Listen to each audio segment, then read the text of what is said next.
आप सुन रहे हैं डीजे बालकरण की प्रस्तुति, सिंगर मणिचंद कुमार की आवाज। जान न पहचान गोरी करल परेशान। नवरात्रि के शुभ अवसर पर आप सभी को हार्दिक शुभकामनाएं, शुभकामनाएं, शुभकामनाएं।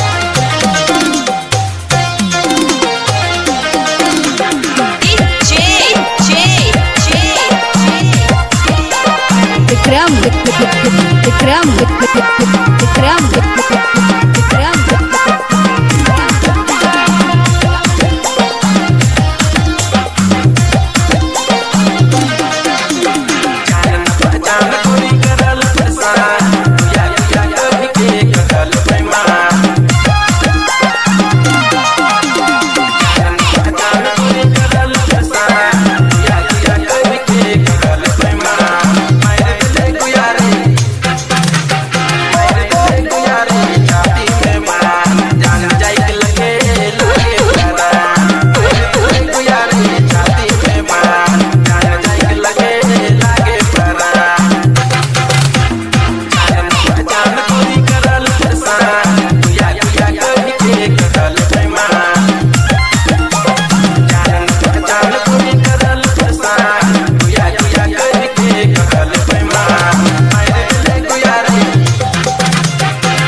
शुभ अवसर पर आप सभी को हार्दिक शुभकामनाएं, शुभकामनाएं, शुभकामनाएं।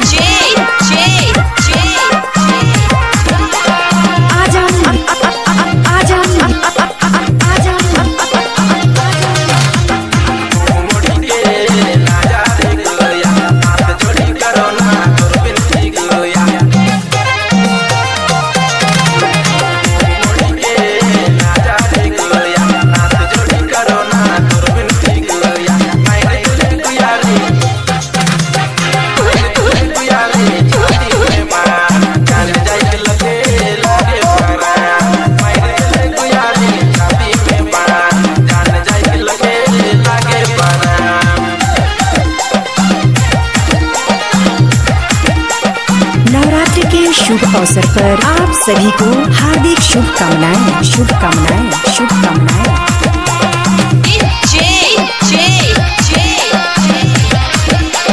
विक्रम विक्रम विक्रम विक्रम